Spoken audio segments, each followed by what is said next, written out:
All right, students of social and political philosophy, nice job the last time we met.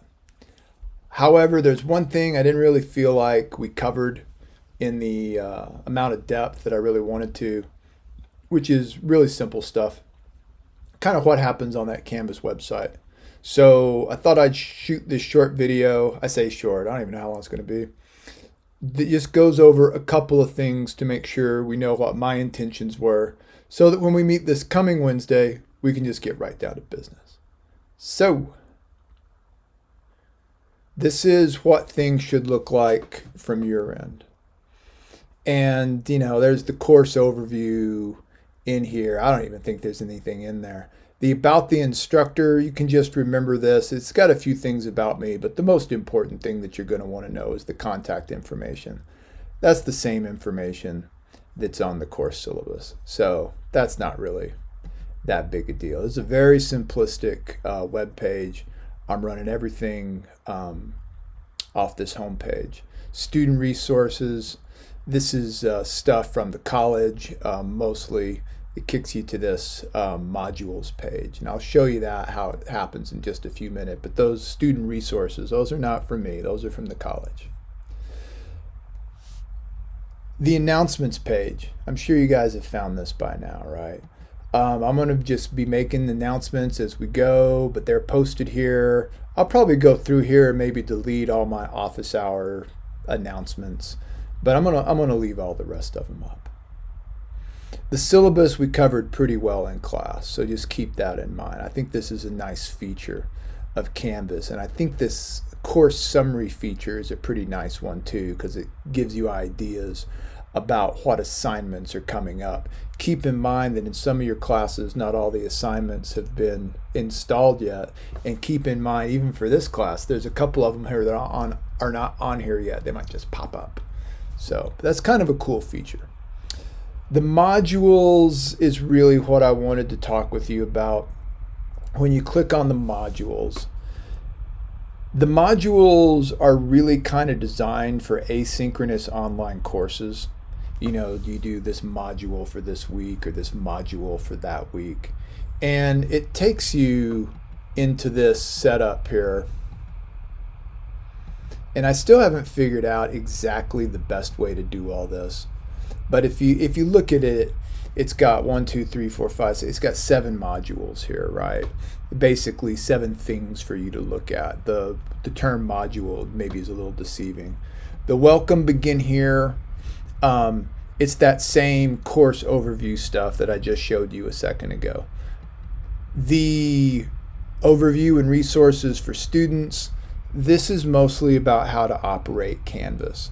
And you might test it out a little bit. The more you're familiar with this, the better off you'll be. This part about here, the student resources on campus and online, that's what I just showed you. I want to skip the week by week thing, and then I'm going to come back to it because that's really what I want to talk to you about. The course content and the syllabus, I might even delete this because it seems like it's in other places in the Canvas site. And I don't know that I need it here. And then the same thing with the assignments. I got all your assignments laid out here. But then we also have this feature over here that is assignments that basically goes to the same thing. So I might just clean up the module section so you don't see all that. And then there's the writing guide and assignment examples. I showed this to you the last time. Again, I'll see if I can find some additional assignments to go into this. Now, what I want to show you for just a second though is this social and political philosophy week by week bit. This is the one that you're really going to use, and I'll just flip on to this coming week so you see how we're going to use it and what we might use it for. This is basically a straight up cut and paste job out of the syllabus. It tells us what we're reading this week. It tells us what the requirements are for this week. I just didn't put all your names on here, okay? There's 2 main differences between this and what's in the syllabus. One is down here right above my head is a link to submit your assignment. It's just an additional link. You can do it through assignments. You can do it through the course summary. But it's just letting you know these are the assignments. So what I'm trying to do is set up like one nice clean page that says this is what you're supposed to read. These are the assignments due. All right. Now, but you're still going to need to use that syllabus to know which your documents are, right? 3 assigned by me, and those are all on your syllabus, and then 3 picked out by you. And then if you want to read more, you can. Again, the more you read, the more you do beyond the minimum, the better chances you have of higher scores. Now, let's excuse me. Let's talk about the discussion boards, and I put the discussion boards in quotes, okay? When you click on one of these names, it takes you to a discussion board with nothing on it except for the document number and the document name. Unless I tell you otherwise, I don't expect you to do anything with this. I can imagine a situation if for some reason we got to miss some class, I don't know, whatever. I get sick, or I can't be in class for some reason. Maybe we move things to the discussion board, and I ask for like some brilliant postings in the discussion board. So on the one hand, it is an emergency backup feature. On the other hand,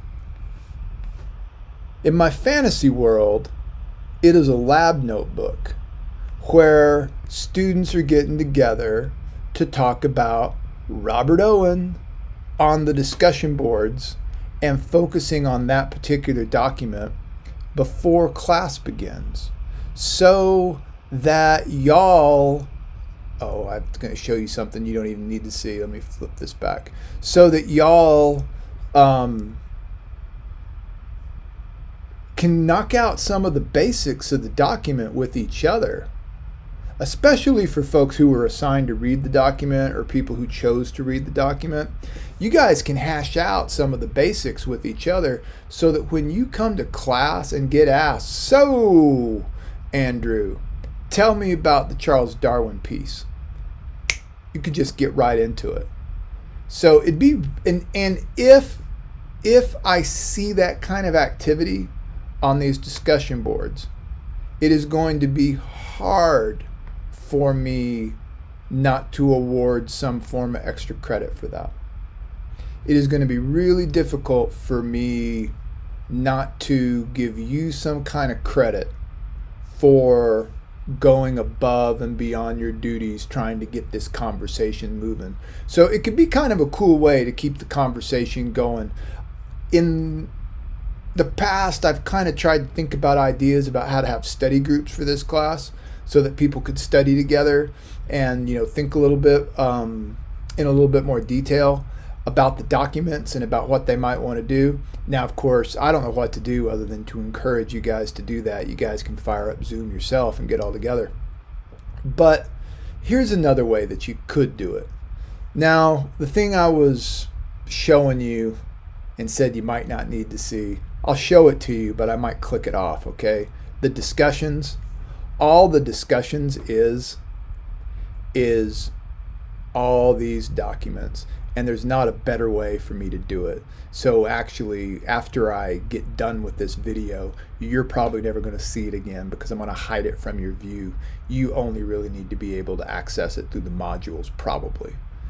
And I actually think that's probably close to about everything I had to say. Your grades will be available to you.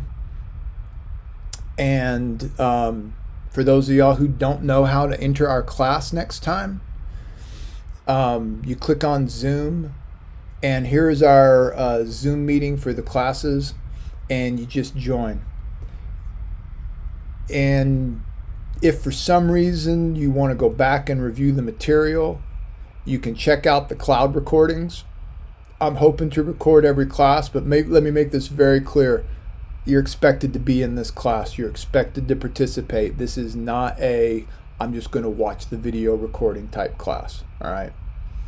But that's an option.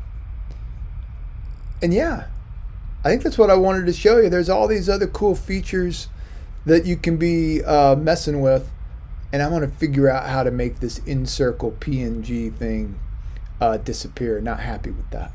But anyway, that's the spiel. Thanks for the good class last time. I wanted to look, that saved us 10 minutes of class time, and maybe that helps you guys understand how to log into Zoom. Oh, I'll just tell you this right away.